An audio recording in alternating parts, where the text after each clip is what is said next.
Hello, ladies and gentlemen. Welcome to a mod stream. We're here.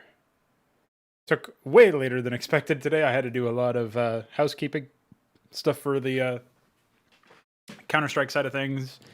Had to obviously edit the actual interview that I recorded earlier today and all that stuff. So that stuff is up, if that's something that interests you.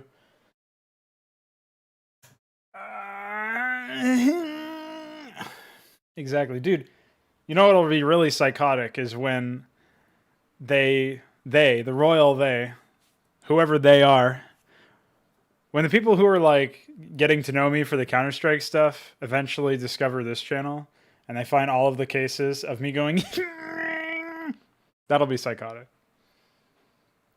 Just saying.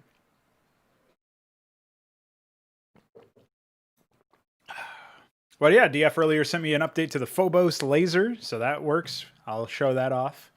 That's pretty epic. Yeah, I think I actually did all my housekeeping pretty much.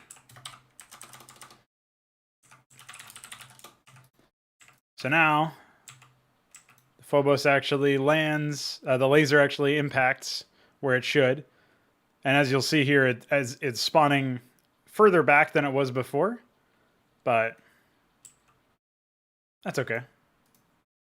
Still does the job. I was thinking about making the laser normal damage, since there is kind of a precedent that like burst lasers are normal, battlecruiser ones are normal, that sort of thing. Even the Southpaw is now normal. I think the only thing is that the Jackson cannon isn't, but that's not really supposed to be a laser. I just don't have an actual projectile for it yet. And like the same thing for the defibrillators, which I think technically use laser right now because I don't have a sprite that would make sense for them yet. A 20-minute long video of nothing but your welcomes. Yeah, exactly. Just like a supercut of me going. I'm sure somebody could even soundtrack it to be like a Need for Speed background or something. Like, or there some sort of racing game where they just replace the sound effects of the motors in that game, the engines, with me humping. Could happen. Could happen. So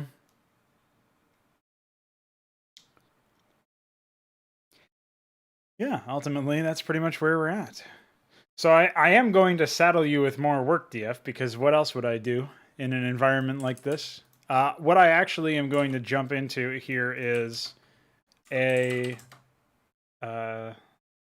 example of the Federation unit thrusters that I still need. So EXP04, which I think is technically unit 16 or something. It's really weird.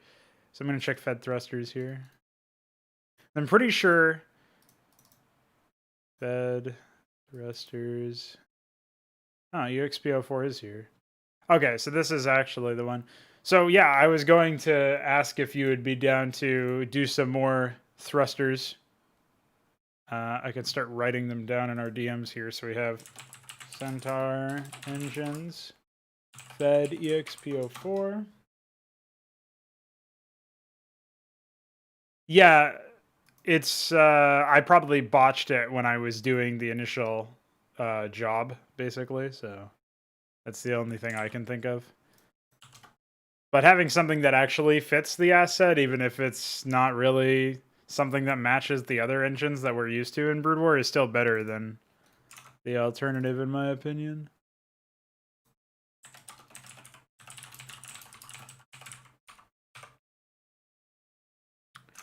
And I think there's the Azazel still that doesn't have one. That is in the Tho category. Oh, and the Gorgon as well, okay. So let's check out the Tho thrusters. So we have Gorgon is 12. What's up, Viker? Yeah, where are all of the special edition tracks of Balathal's music, dude? I can't wait.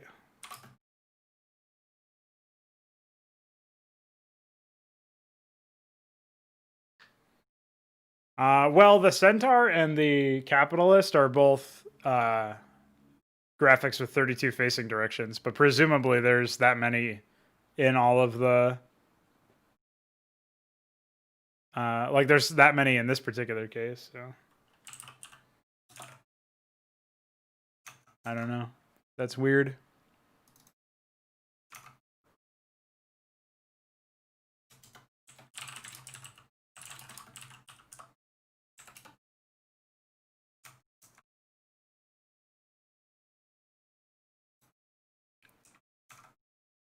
Alright, there are no engines for the Wendigo, but for the Azazel there are presumably.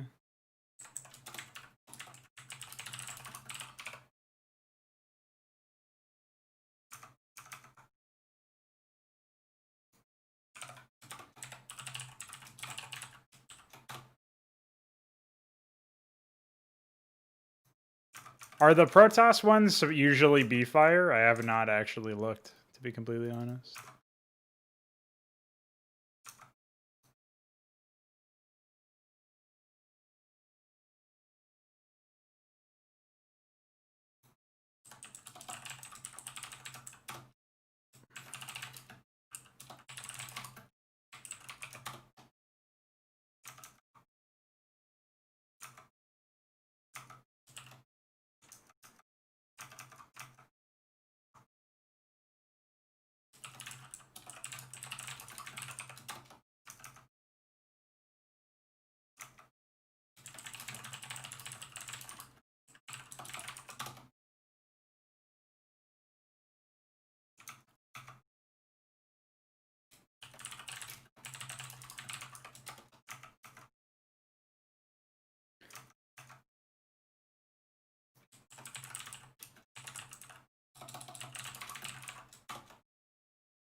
Apparently, we actually have Clarion engines? That really surprises me.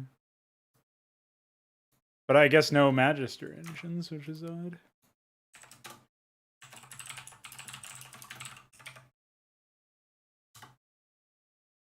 Protoss need the most done, probably, but it's not. I think it's fairly comparable. I know that's a lot of stuff, but we're getting to the point where we don't really need much else in terms of like graphics ported. So, if that's any consolation. Oh yeah, another thing that happened yesterday before. It's been so long since the last stream, even though technically I haven't broken the streak, because of the fact that the previous one was relatively morning, like 11ish, I think, my time, and now this one is 6:30. So, but DF made modifications to the building for the Grand Library, and so I guess the only other thing now is the texture GRP needs to be scaled or like manually extended instead of the straight upscaling that I did. So I'll add that too.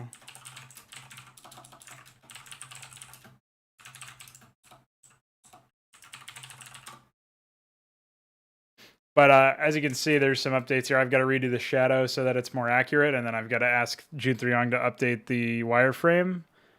But this maintains most of the characteristics, thankfully. You know, I actually should have sent you the PSD file for this because... Or maybe I did I? I don't remember.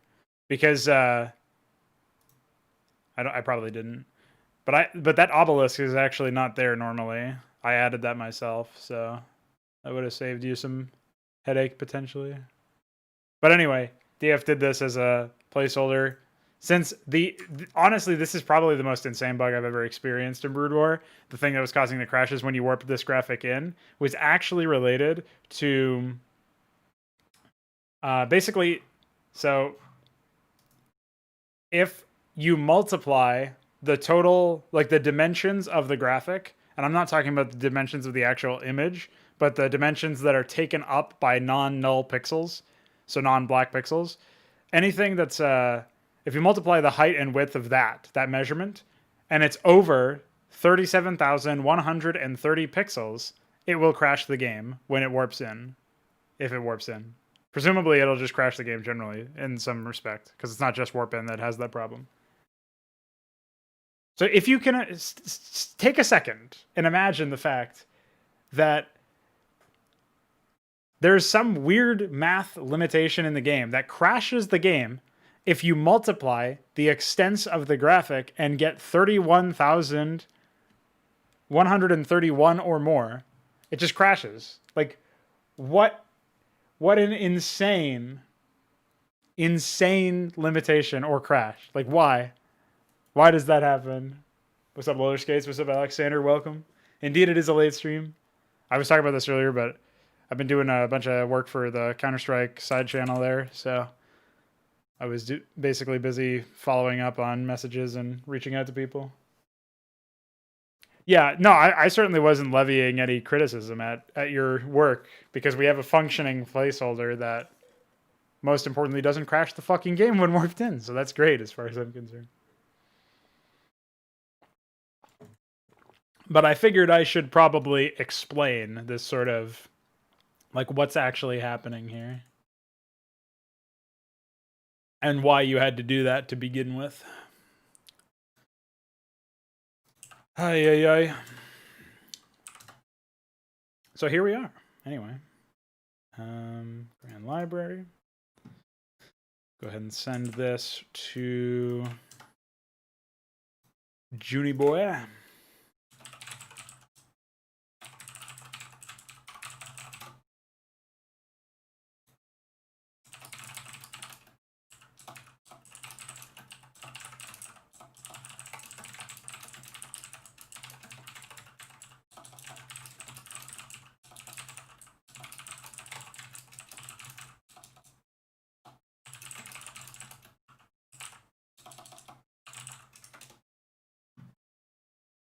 Okay. So we're done with that. Man, it is so hot lately. I'm really regretting taking my AC out. I was so sure that after like several days of it being too cold, I wouldn't be back to too hot. Hold on. Let me check the weather forecast. This is something I never do, by the way.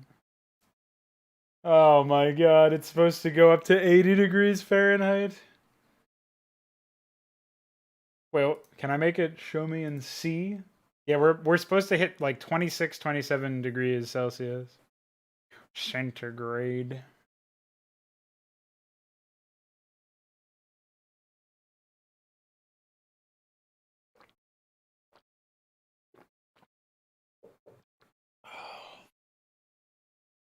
Wow. I don't like that, man. Why can't it be like 10 or 12, by the way? Why?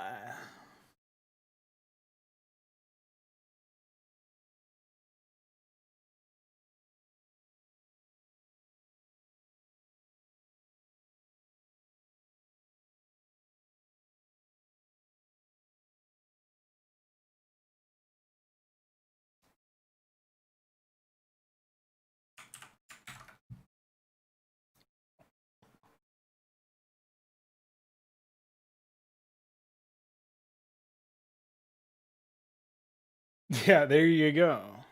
I agree with that last one, Alexander. That's a good mantra to live your life by. But yeah, Visual Studio definitely feels bloated compared to other programs I've used. It's just that for my particular use case where I'm trying to build a specific plugin, if I build it using any other tool or even an earlier version of Visual Studio, the plugin just gets corrupted. So I don't really have any way to... I've got literally nothing that I can even do for that one.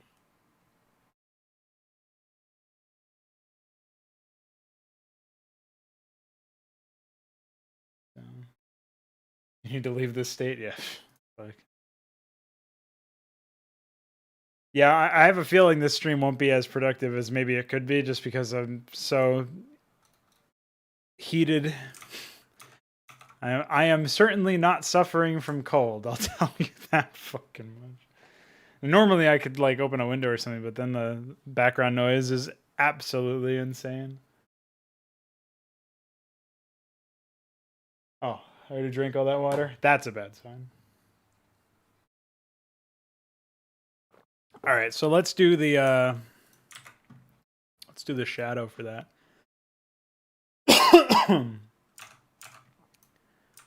Yes, I am back on Twitter.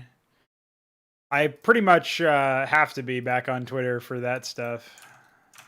You know what's really weird though? And I'm gonna be straight. Like this doesn't. There's no way to say this without sounding like a giant douche who's like like flexing on you subtly.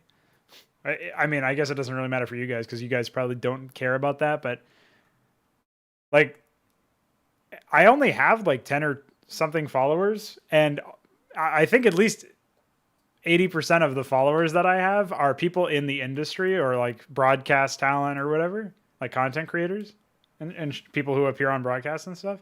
And that gets me because I feel like surely surely you're supposed to get like a fan base of people who are just fans who like the content before you start attracting like big name follows from people who are in basically the people who you'd be trying to get on for interviews are the ones who are following you more than the fans who are watching the interview. So I don't get that at all. That was really confusing.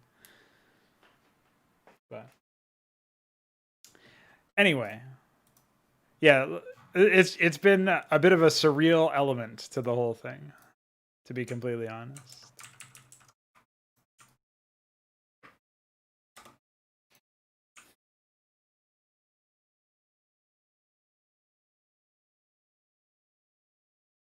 Which is still cool. It's just strange.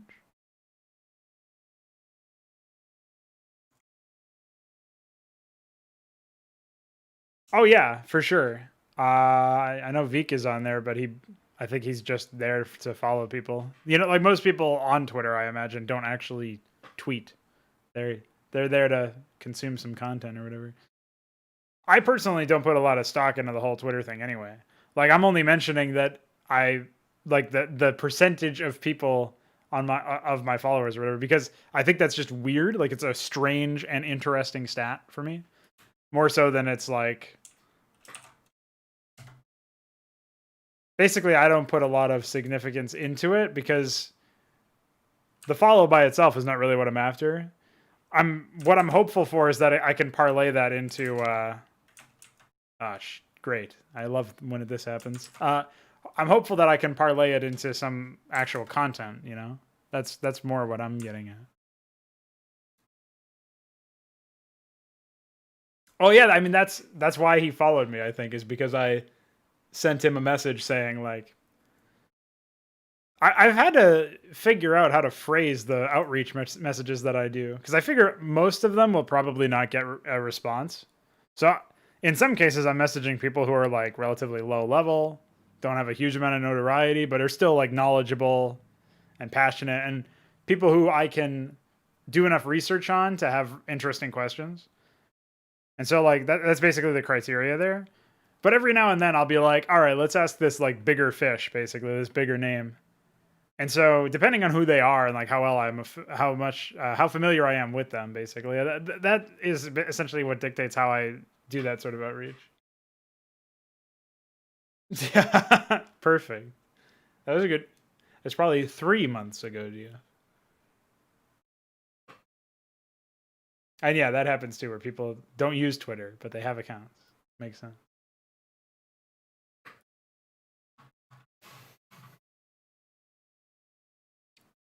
So I have to basically take this and I have to minus 50. Oops, relative. Hold on. Minus 50, but only on one side. And that means I've got to go into the fucking iScript and minus 50 the imgl grand library. Yeah. Man, that looks so ugly on a code base level, but there's no discernible difference when you look at the like the in-game result. It's just annoying. It's like that's like you know, embarrassing. It's a compromising thing to see. So forget that you ever saw me do that, is what I'm saying. Also, forget the part last stream where I unticked compressed GRP and it was spitting out corrupted GRPs and I couldn't figure out why. Forget about that too, because that was really stupid when I realized, oh, that's what's happening. That was so dumb.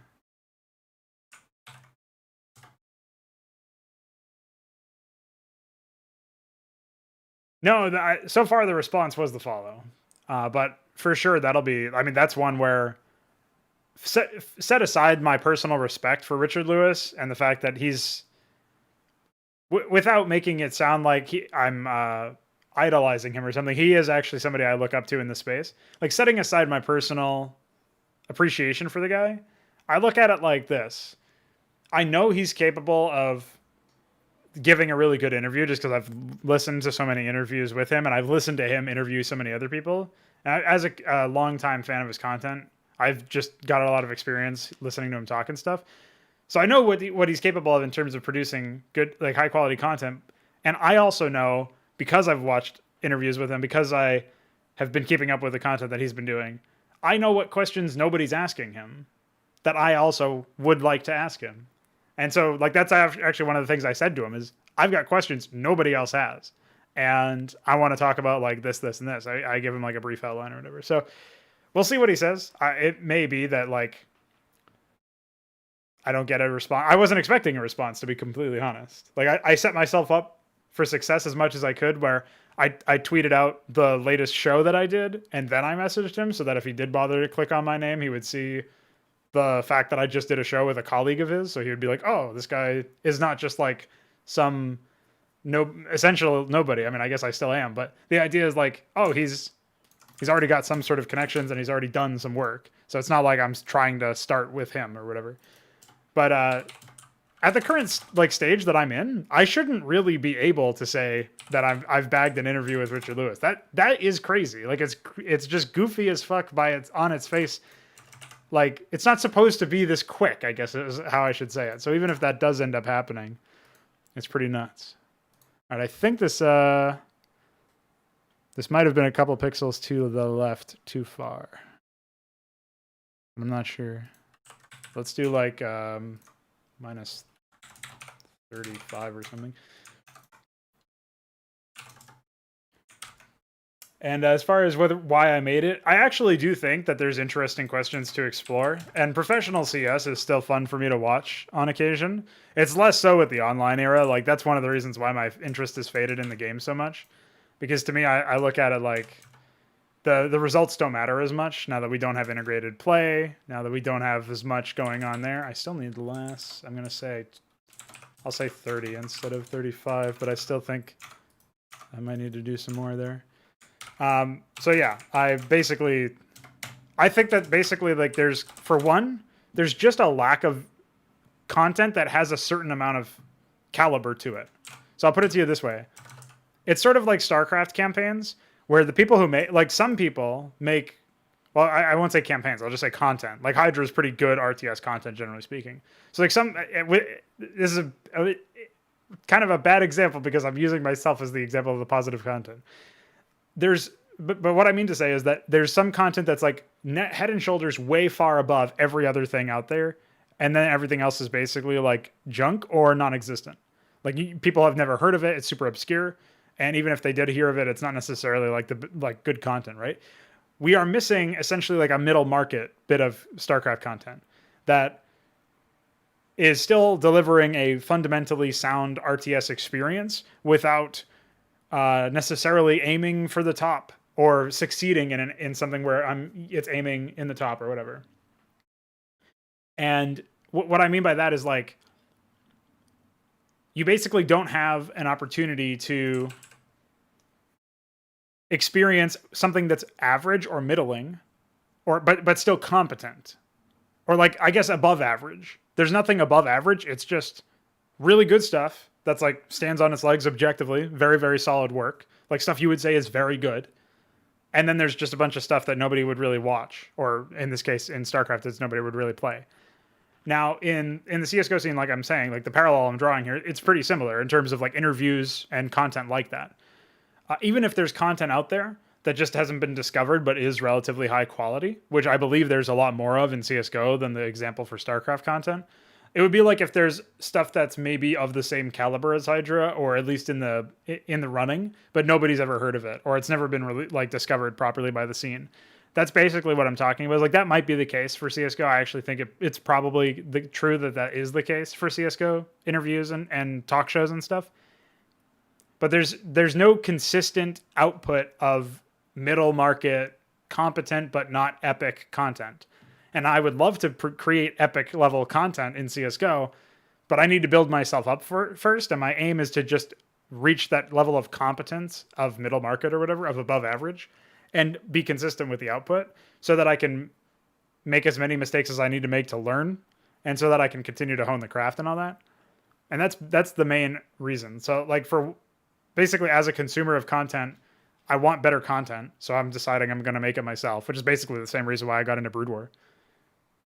And then for the idea of like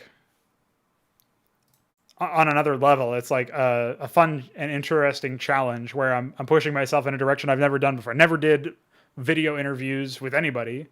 Certainly never did video. I mean, I barely ever did video podcasts. I don't think I've ever done video podcasts. I did one talk show once, or maybe two episodes of one League of Legends talk show years ago. And the guy flaked after that, so we didn't. Obviously, I wasn't going to do a one-man show. It was supposed to be his show anyway, so like I was doing it on his channel, and then he bailed. So I think that was my only experience with it, and that was a talk show. It wasn't an interview show where I'm fielding questions and I'm trying to remain neutral. Although I'm not always very good at that, but I'm still learning about how to like phrase questions where it doesn't sound like there's a lot of bias associated with them. So there's stuff like that. Basically, it's rewarding on a personal level, but it's also filling a void that I know exists in the space, which will hopefully send the signal that I don't have any experience with interviews. I don't have any. I mean, I have experience writing them or whatever, but it was years ago. I'm certainly rusty, even if you say that I do have experience, because I did shit for like music interviews in the past. And even then, I was mostly on autopilot. Like I wasn't thinking about how to improve as a writer or whatever. So yeah, like for the most part, like my skills don't exist there. I have to create them. But by being consistent with it, I hope to do that. And hopefully I can send the signal that pretty much anybody can do that, assuming they have a reasonable setup so that they can capture audio reasonably. And like, I'm not going to say it's all nothing. Like nothing that I've done in the past benefits me here. Being able to edit video and audio well, based on my history of doing that in the past, is really helpful because it ensures that the basic quality of things like audio quality is not in question. And it gives you, like, if there is any editing that needs to be done, you know how to do it in a way that's not very jarring or whatever. That's a few cases of where, like, that's just a natural, like, something that is so inherent and intrinsic to what I do.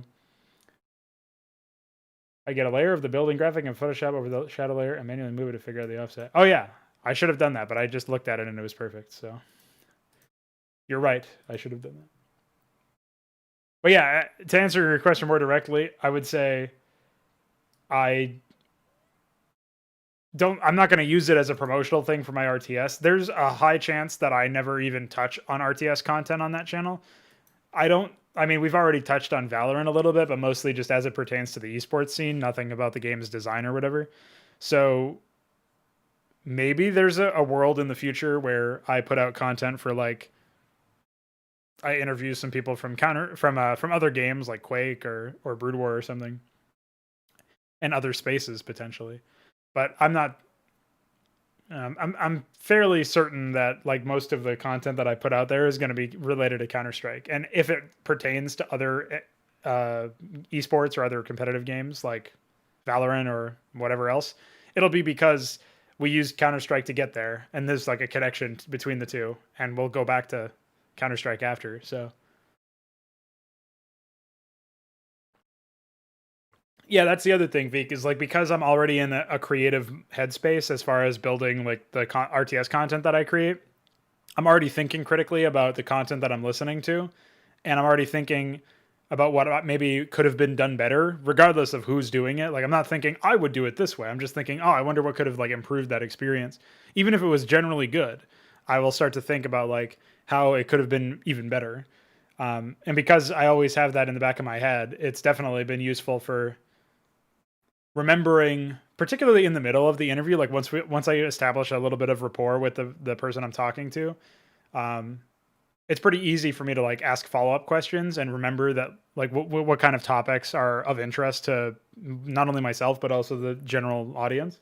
So that stuff is really helpful because it's like reminding me to be in the moment and present and not get lost in the fact that I'm in the middle of a conversation, because it's more than just that. It should flow like it's just that, but it also should hit on certain topics that ought to be hit on based on the kind of content you're making. So invite Mets in, yeah.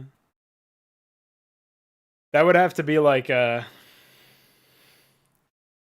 would have to start like a fraud channel and only invite like people I hate secretly or not so secretly. Dustin Browder, Metzen. I can't even say I hate those guys because I've never interacted with them. I've just dealt with the drivel that they've helped to produce.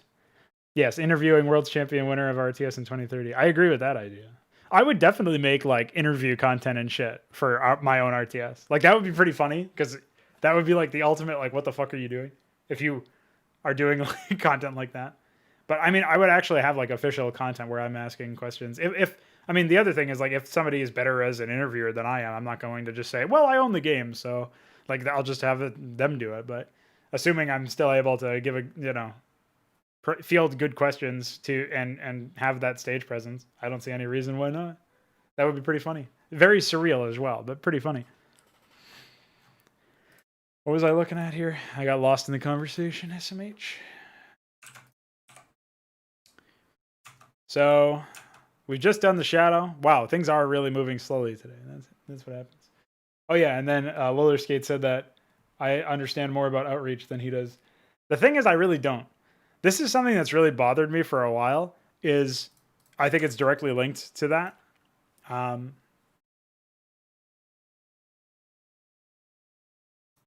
I think the problem is that I have read so many shitty comments in various places to the point where now I'm basically like, I feel like there's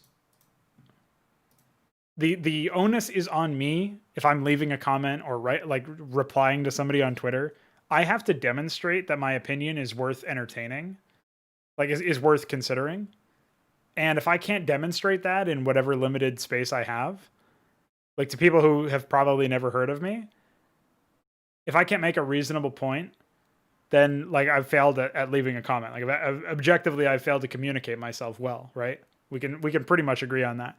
Yet most comments are shit and fail to communicate properly, right? Like most people fail to communicate when it comes to leaving comments. And I've read so many comments that are just bad. Like even if they're positive comments, like good video, they're just bad. They don't actually communicate anything. Like you could just convert all of the things that say keep it up, good video XD. You could convert those to upvotes for all I care. I mean, like the most you gain from that is knowing that somebody cared enough to write a quick sentence in addition to potentially clicking the thumbs up button on YouTube or whatever. Like, okay, maybe that does mean a little bit more, especially in the day and age where nobody has any attention span. But I would like to strive towards a world where the expectation of anybody who leaves a comment is that they are putting out something that should have value to whoever they're communicating to. And that could be something as like basic as trying to tell a joke and trying to tell it well, right? But I think if you instill that expectation in people, I mean, people who don't know English very well will be naturally inclined to learn more so that they can communicate better. People who previously leave comments that don't actually get any response, or if they do, it's like the wrong kind of response because they didn't understand it, they'll be encouraged to make their points in a more clear way. Yeah, exactly. I mean, good video XD is basically the same thing.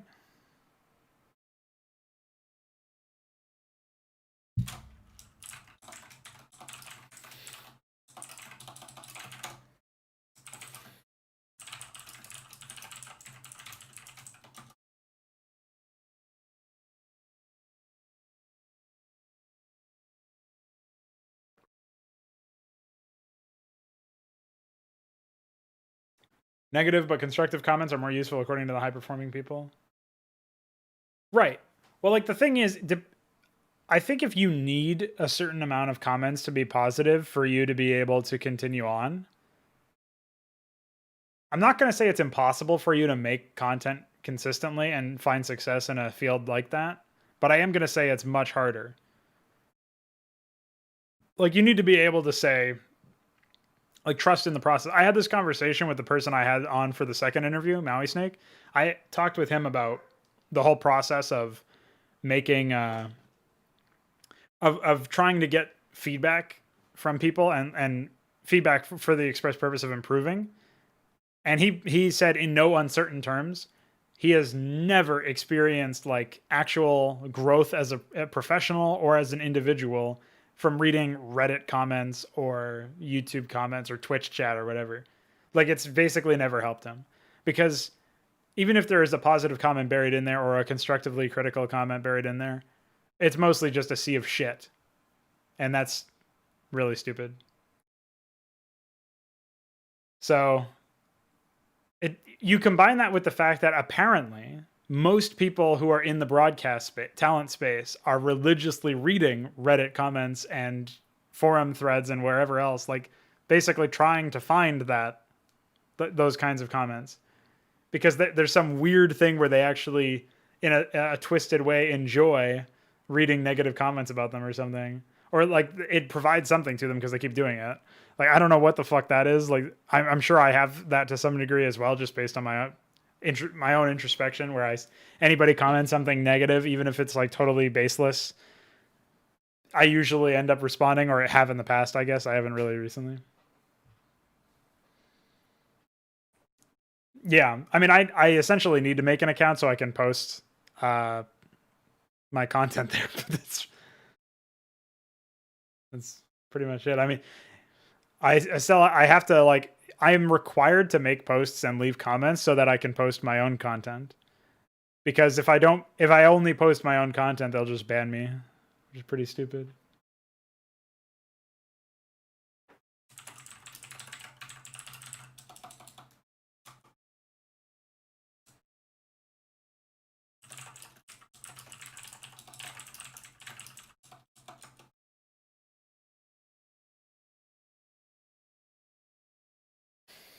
Oh yeah, that's true too. What DF says is also true. Do I still post SC stuff in Wikipedia? No, I haven't actually gone to that website in like a year and a half now, I think. I haven't made a post about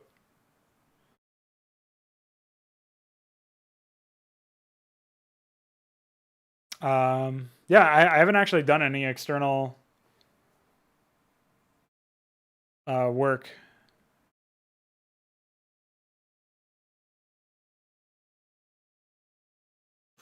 Well, and Hoop Thrower linked this article, and apparently this article is about.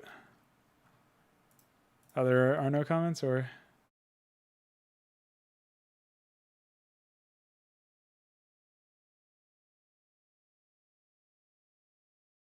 All right, get out of here, AIDS.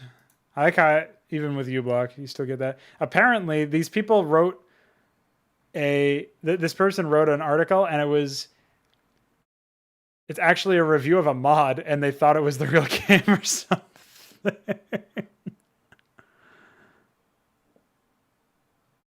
Yeah. He's describing Swedes and Inca civilizations from Wars of Liberty, fan mod for the original AoE3. That's.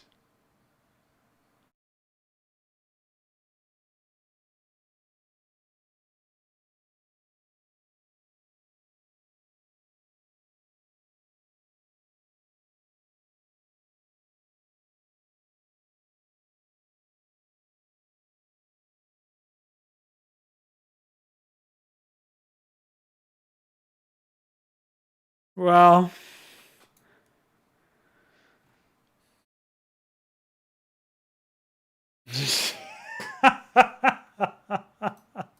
What? I can't believe that.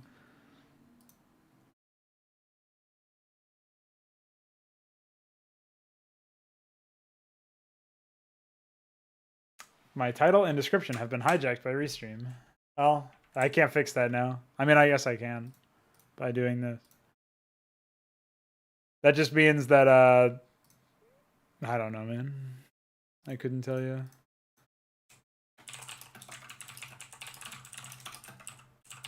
There you go.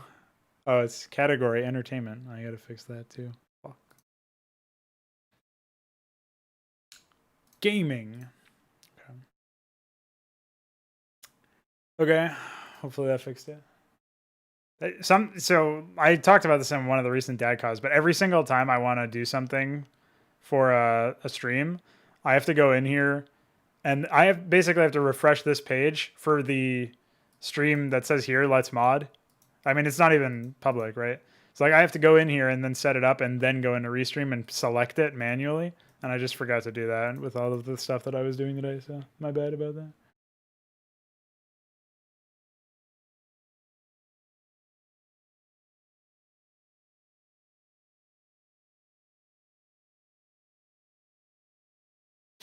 People see any form of criticism as undesirable feedback. Well, when you've already figured it out, that Zerg campaign easy is the pinnacle of RTS AI design and difficulty. What can you say? Anybody who argues against that is clearly an undesirable feedbacker.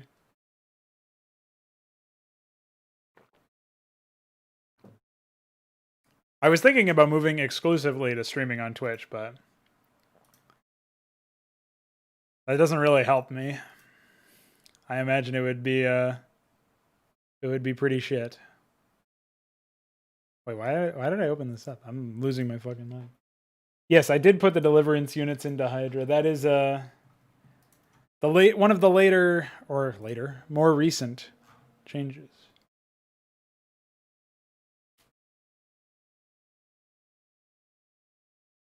You know, I get that a lot, but my bitrate is actually nothing, so like here, I'll start another OBS so you can see.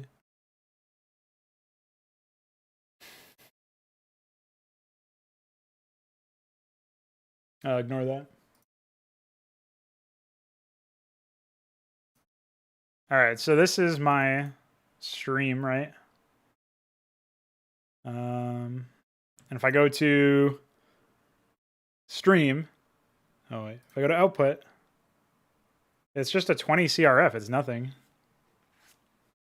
So, like lower is more what you would want than that in terms of quality. Like this is not really that much. So, I don't know. I haven't heavily analyzed the streaming, like VOD or whatever. It usually looks fine to me. So I guess I could reduce the quality by a little bit to see if that helps. But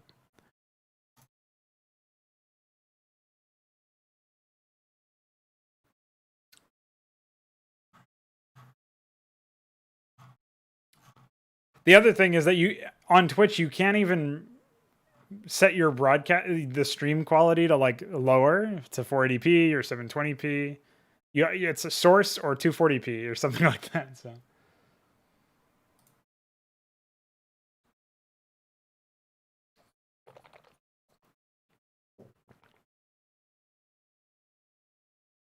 Yeah, so maybe it is actually a CRF thing. I can raise it a little bit later.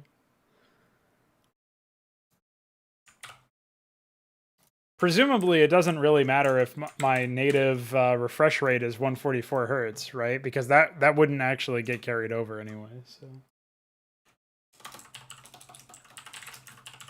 all right. Yeah, sorry about that. I wish I knew what the fuck was going on there, but.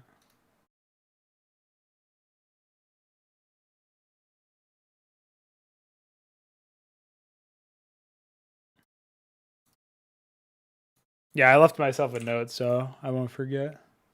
Famous last words. All right, let's try DF script to get the Wendigo in here. I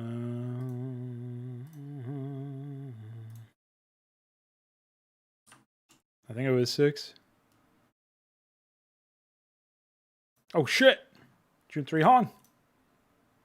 Check him out, dude.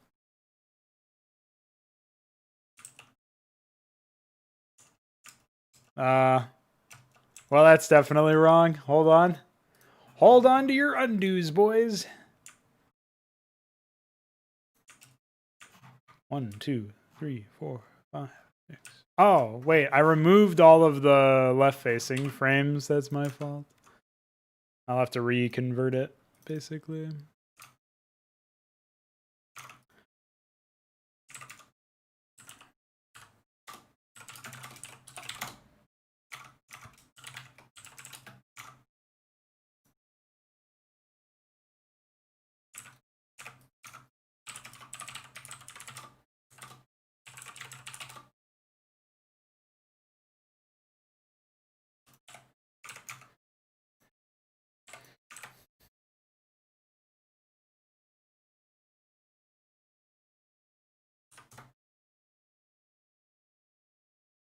Oh yeah, Zerger definitely falling behind. All right.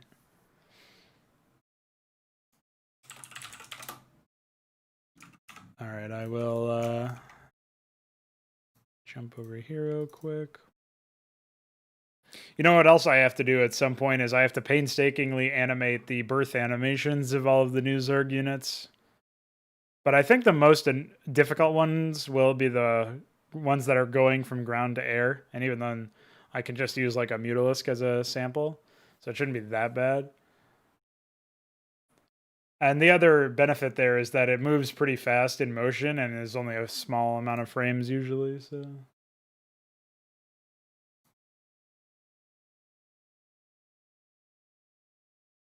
Oh, perfect. Restream stopped showing YouTube comments, by the way.